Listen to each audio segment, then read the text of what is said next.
Plaisir que de vous retrouver ici pour cette 19e édition du Forum international de la météo et du climat. On va pouvoir les applaudir parce que comme vous voyez, on a un paquet de présentateurs et présentatrices météo qui sont avec nous. Je vous propose d'accueillir notamment Laurent Romeshko qui est avec nous de France 3, qui se trouve à ma gauche. Myriam Sera qui est venue également de France Télévisions, qui est en vacances. On peut l'applaudir doublement parce qu'elle est venue rien que pour vous, à votre rencontre ici pour ce Meet-up météo. On a également avec nous Sébastien Léas, que vous pouvez entendre sur Radio France, qui est également prévisionniste météo. Il pourra nous expliquer beaucoup de spécificités par rapport à sa passion. Et puis je crois qu'il va souvent voir de futurs présentateurs du côté de l'école. Il nous expliquera ce que c'est l'école, du coup. Il nous vient de Belgique, Nicolas-Xavier Ladouce, qui est avec nous, qui travaille sur la RTBF en Belgique, qu'on a le plaisir de retrouver d'année en année, qui est un fidèle du Forum international de la météo. Absolument. Peut-être bien depuis les 19 ans, en fait. Hein. Non, pas depuis les 19 ans. Mais si. Oui, allez, depuis les 19 ans. Il veut se rajeunir. Et puis, avec nous également, aujourd'hui, on a la chance de l'accueillir. D'ailleurs, elle enchaîne, puisqu'elle était déjà tout à l'heure en train de présenter une conférence pour ce Meet-up météo. C'est Karine Durand de CNews France. Elle nous vient de Madagascar, ingénieure de la météorologie à Madagascar. Elle s'appelle Mami Nirina Roland Randriana Rivello. Et je ne me suis pas raté, et rien que pour ça, je suis content. Merci d'être avec nous. Karine Durand de CNews, que vous voyez régulièrement également, hein, vous parlez de météo, qui était là tout à l'heure pour présenter une conférence. Comment on est venu à la météo du coup, Karine ? Alors moi j'ai aussi un petit parcours atypique, je ne suis pas météorologue de formation, mais c'est vrai que depuis toute petite j'ai toujours été très intéressée par la nature, les phénomènes naturels. J'adorais les films catastrophes à la télévision, je pense comme beaucoup d'entre vous. Et donc j'adorais les grands espaces, j'ai une passion pour les grands espaces américains en particulier. Donc dès que j'ai pu, je suis partie à l'aventure aux États-Unis, dans des zones comme le Montana, l'Arizona, j'y ai passé beaucoup de temps. Et c'est à partir de là en fait que j'ai commencé à m'intéresser à la météo vraiment spécifiquement et pas seulement à la nature, parce qu'aux États-Unis, la météo elle est extrême, absolument partout. Donc on est un petit peu obligé de s'y intéresser lorsqu'on est dehors toute la journée, puisque j'ai été faire des stages dans des ranchs, donc j'étais dehors toute la journée sous toutes les conditions. Et c'est vrai que je me suis vraiment passionnée pour les phénomènes météo extrêmes. Donc j'adore tous les sujets qui tournent autour des orages, des tornades, de la foudre, des ouragans. Et donc j'ai commencé par un parcours de journaliste en fait aussi, et ensuite j'ai atterri à la chaîne météo qui était la référence en termes de météo à l'époque, et j'y suis restée 11 ans et demi. J'étais responsable de la rédaction et présentatrice télé. Et sur cette chaîne, on avait le temps en fait de vraiment décrypter tous les sujets météo, parler de choses assez techniques puisqu'on parlait à un public qui s'intéressait déjà à la météo.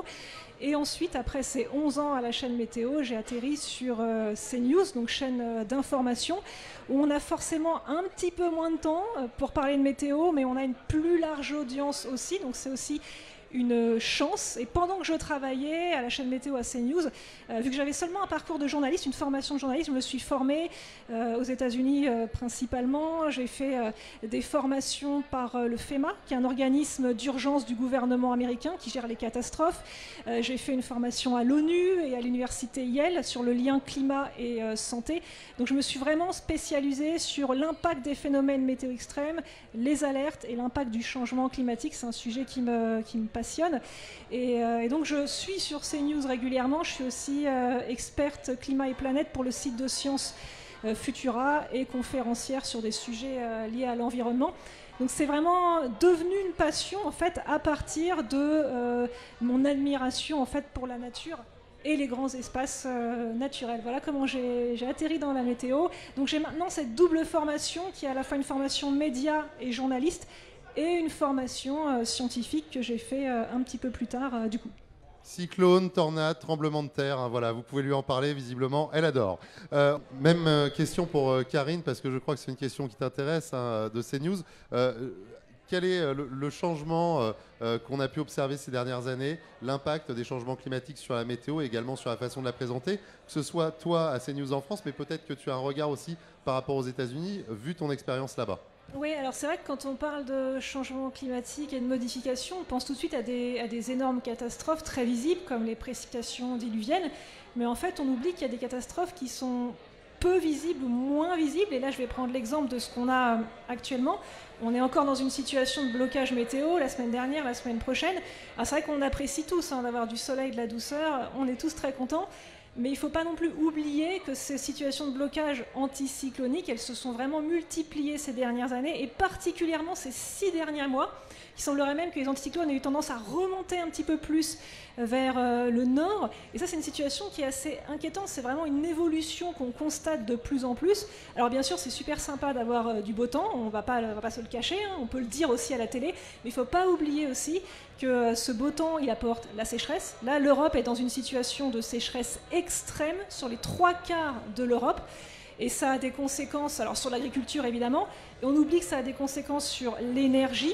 L'énergie hydroélectrique ne peut quasiment plus fonctionner, ou moins bien. Du coup, le prix de l'énergie est déjà très élevé, on l'a constaté. Il va continuer à augmenter à cause de la sécheresse notamment. Donc voilà, c'est vrai que dans les bulletins météo, c'est un peu compliqué sur des chaînes d'infos comme moi, où on a 1 minute ou 3 minutes. Parce qu'on doit effectivement partager le sentiment du téléspectateur qui est super content d'avoir du beau temps en ce moment, mais on doit aussi donner 1 ou 2 infos sur la sécheresse, et c'est vrai que les téléspectateurs sont jamais contents. Si on parle du beau temps, on a des critiques. Si on parle de la sécheresse, on a des critiques, on nous dit qu'on est trop négatif. Donc c'est un petit peu compliqué à ce niveau-là de marier les deux. Et si je fais le parallèle avec les États-Unis, alors eux aussi ont des situations de sécheresse énormes. Ils ont eu une canicule remarquable en décembre. On a eu plus de 30 degrés au Texas, ce qui est évidemment complètement étonnant. Là-bas, effectivement, les États-Unis ont un regard au niveau de la météo qui est différent de la France, qui est beaucoup plus axé sur la sécurité. C'est vrai qu'en France, dans les bulletins météo, on a encore des bulletins qui sont très axés loisirs. Est-ce qu'il va faire beau ou pas pour que j'aille faire du foot ce week-end ou pique-niquer? Et c'est compréhensible, c'est important aussi. Aux États-Unis, on a vraiment une vision sécurité, parce que là-bas, ils ont évidemment des ouragans, des orages, des tornades, des vagues de chaleur, des tempêtes de neige. Bref, ils ont tout. Donc c'est vrai qu'il y a un exemple qui est frappant, c'est que par exemple on estime que 35% des Américains ont un kit de survie en cas de catastrophe météo tout le temps sur eux, dans leur voiture. En France, nous, ça nous paraît invraisemblable. Donc c'est vrai qu'en France, on y vient quand même, avec, depuis la tempête de 99, depuis les récentes catastrophes en Méditerranée, dans l'Aude notamment, on y vient de plus en plus, et la météo évolue vers ça aussi, les bulletins, vers davantage de sécurité. Et notre rôle à nous, en tant que présentateurs météo, pour moi, notre rôle primordial, c'est vraiment d'avoir une aide à la décision. Par exemple, ça peut être tout bête, à quelle heure je pars par rapport au brouillard. Le brouillard, c'est le phénomène météo qui tue le plus sur les routes, largement devant les autres phénomènes météo. Donc notre rôle, si on a le temps, ce qui est toujours compliqué, ça va être de dire, partez plutôt après 9h ou avant 9h. Voilà, ça c'est notre rôle pour moi. Si on a un risque d'inondation éclair dans le sud, notre rôle, ça va être de dire aux gens, ne descendez pas dans les caves, n'allez pas chercher les enfants à l'école, etc. Et c'est vrai qu'en France, on était peu dans cette mouvance-là avant, mais de plus en plus, on y arrive. Donc je pense comme souvent, on a un petit peu de retard sur beaucoup de choses aux États-Unis, et on arrive de plus en plus à des bulletins qui sont très axés sécurité, comme aux États-Unis. Et ça va être le cas de toute manière, avec le changement climatique. On aura de plus en plus de sécheresse. A priori, de plus en plus de précipitations diluviennes aussi. Donc nos bulletins, de toute manière, vont être tournés vers une aide à la décision, vers des conseils de sécurité pour la protection des personnes. Justement, Karine, tu en parlais, le rôle de la présentatrice, le rôle du présentateur. C'est quoi le rôle de la présentatrice ou du présentateur météo de demain? Ça va devenir quoi le bulletin météo de demain en fait? Quand je dis demain, je veux dire sur la période qui nous attend et les années qui vont venir.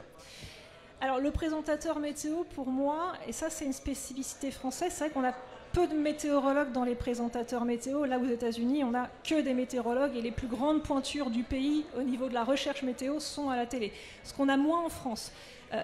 Par contre, en France, c'est vrai qu'on va quand même avoir tendance à former de plus en plus les présentateurs météo qui sont journalistes à la base. Ils vont aller faire des formations Météo France avec Sébastien Léas notamment. Et ça, c'est vrai que ça va évoluer de plus en plus. On va moins en moins avoir des speakerines, par exemple, et de plus en plus des spécialistes météo. Je pense que cette formation elle va être inévitable. Et ce bulletin... Alors, c'est vrai que c'est difficile parce que le bulletin météo, c'est aussi un moment sympa pour les gens, et il faut le garder sympa lorsque les conditions météo sont sympas. C'est aussi une aide à la découverte. On apprend des choses, on est des vulgarisateurs scientifiques. Par exemple, il y a eu une étude américaine il n'y a pas très longtemps qui demandait aux Américains de citer un scientifique pour voir si les Américains connaissaient des scientifiques. Et en fait, tous les Américains citaient un météorologue. Pour eux, le scientifique qu'ils connaissaient, c'était le météorologue. Donc on a vraiment un rôle. Voilà, on est souvent considérés comme des scientifiques. On passe à la télé, les gens nous voient tous les jours. Donc c'est vrai qu'on a un rôle de vulgarisateur scientifique. Et on a un rôle effectivement de protection de plus en plus. Quand on a des alertes météo, comme le disaient justement les personnes de France Télévisions, c'est que on voit des choses sur la carte, mais c'est vrai que la carte c'est un gros résumé à l'échelle de la France, on ne peut pas montrer les spécificités régionales. Donc notre rôle, c'est à l'oral de pointer les spécificités, de dire voilà, sur cette zone, effectivement, il y a un pictogramme de pluie, mais attention, de manière très localisée, on peut avoir 50 mm au passage d'un orage. Voilà, c'est quelque chose qu'on peut ajouter, qu'on ne voit pas sur la carte. Donc notre rôle, c'est de la vulgarisation, de la découverte quand même, c'est sympa de parler des phénomènes météo, et surtout de plus en plus d'avertissement et de sécurité, en espérant que les alertes météo soient de plus en plus prises au sérieux. C'est vrai qu'on a un petit peu de mal, comme on le disait dans la session d'avant, avec la personne de Météorage, à prendre les alertes météo au sérieux. Une vigilance jaune, c'est déjà une vigilance, ce qu'on oublie parfois. Et c'est vrai qu'à la télévision, on a peu de temps. Donc il faut arriver à condenser ces informations et dire l'essentiel, et surtout être utile. Pour moi, c'est ça le but d'un présentateur, c'est être utile au quotidien des gens.